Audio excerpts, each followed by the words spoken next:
Grand Littoral TV, bonjour à toutes et à tous, bienvenue dans cette nouvelle édition. Nous sommes le mardi 16 octobre. Voici le journal préparé par l'ensemble de la rédaction, avec toujours la même info pour démarrer, la prévision météo du jour et pas de grand changement. De nouveau du soleil, du ciel bleu, des températures exceptionnelles pour la saison jusqu'à 10 degrés au-dessus des normales. Partout dans la région, on profitera aujourd'hui du soleil, même si dans la soirée, quelques nuages pourraient apparaître tout de même sur le littoral.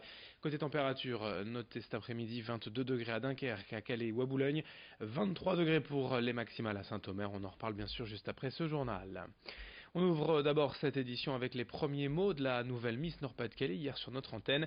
Annabelle Varane, Miss Dunkerque, a donc remporté le concours régional samedi soir à Orchy face à 18 autres candidates. Et c'est elle qui représentera nos deux départements lors du concours Miss France le 15 décembre à Lille au Zénith.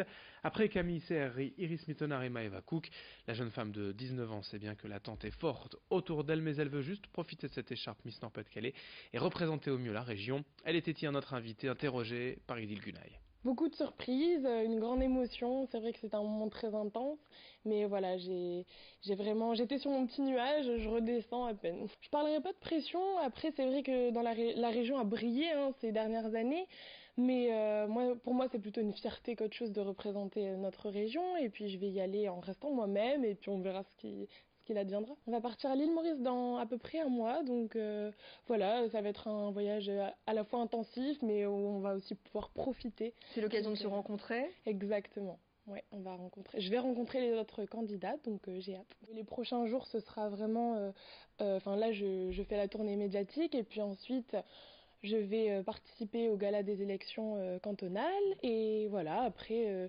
ça va être conserver une certaine routine sportive éventuellement, et puis voilà, se préparer tranquillement à partir pour le voyage. À la base, donc, je l'ai vraiment pas pris comme un tremplin ou quoi que ce soit, c'était vraiment un défi personnel. Je me suis lancée dans l'aventure un petit peu sur un coup de tête, et puis voilà, ça a marché, donc maintenant je suis dedans. Je vous rappelle donc que l'élection de Miss France 2019, ce sera ici dans la région, au Zénith de Lille, le 15 décembre prochain, avec Annabelle Varane, Miss Nord-Pas-de-Calais. Nous ne manquerons pas, bien sûr, d'en reparler.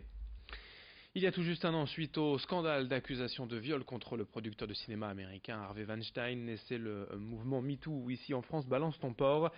Clairement, la parole s'est libérée autour du harcèlement sexuel, mais aujourd'hui, un an après, qu'est-ce qui a véritablement changé en dehors même de la loi sur le harcèlement de rue votée au début du mois d'août?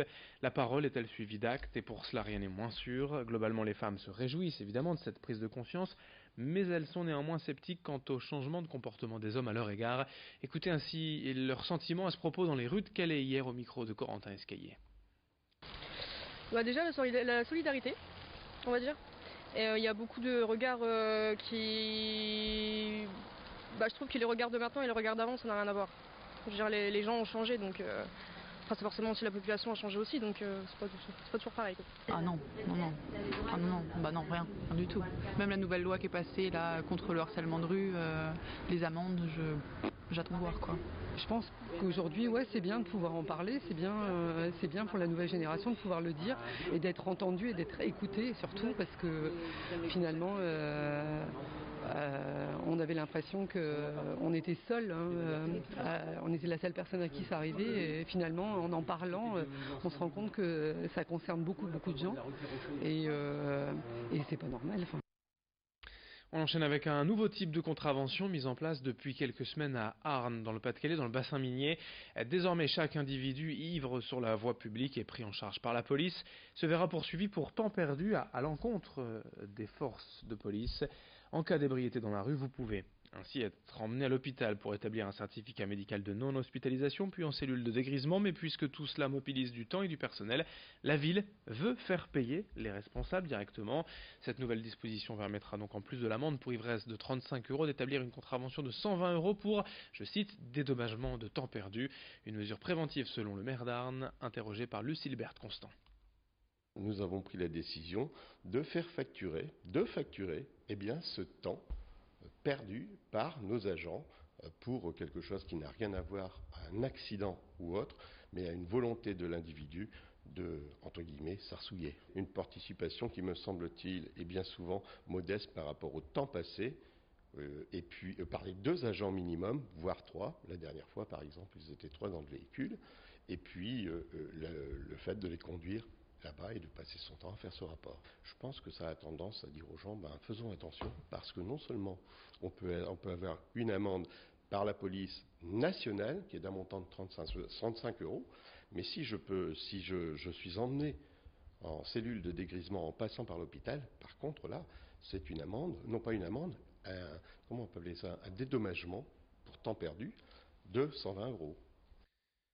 Et puis dans cette édition également, le centenaire de la Première Guerre mondiale et hier à Limbre, près de Saint-Omer, la commémoration de la fin des combats dans le Pas-de-Calais. C'était le 15 octobre 1918. 100 ans après, le conseil départemental avait organisé une cérémonie en lien avec de nombreux collèges. Au programme du jour, la plantation d'un arbre de la paix, une chorale et une projection de vidéos de journaux intimes tournés par les élèves qui se sont mis pour l'occasion dans la peau des hommes et des femmes ayant connu la Grande Guerre. L'objectif était évidemment de se souvenir du sacrifice de ces combattants, les 572 606 personnes mortes dans le Pas-de-Calais durant la Première Guerre mondiale. Explication au micro de Corentin Escaillé. Le 15 octobre prenait fin les combats dans le département du Pas-de-Calais, quelques jours avant l'armistice. C'est donc une date importante et c'est la raison pour laquelle nous avons choisi symboliquement le 15 et le 16 octobre pour ces plantations d'arbres dans l'ensemble des collèges du département. Et les chiffres ont été rappelés et la mémoire est là pour rappeler aussi que pratiquement 600 000 hommes sont morts sur notre terre. Et donc, encore une fois, il était important de rappeler par ce symbole qu'est la plantation de l'arbre, ce qu'a été la guerre, le premier conflit mondial, le sacrifice qu'il a représenté pour nos aînés. Mais encore une fois, nous sommes ici dans l'établissement d'enseignement, d'éducation, mais c'est surtout retenir les leçons de l'histoire qui est vraiment plus important encore de soutenir aujourd'hui et d'aider dans le cadre de cette journée. Et pour finir ce journal, justement à propos de cette commémoration à Limbre, un extrait hier de la cérémonie.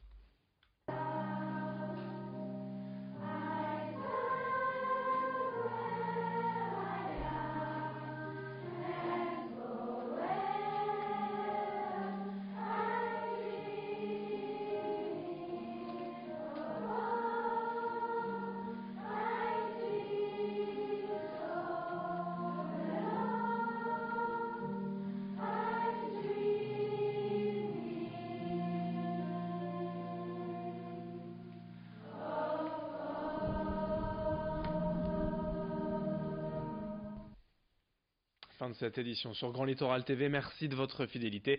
Très belle journée à toutes et à tous.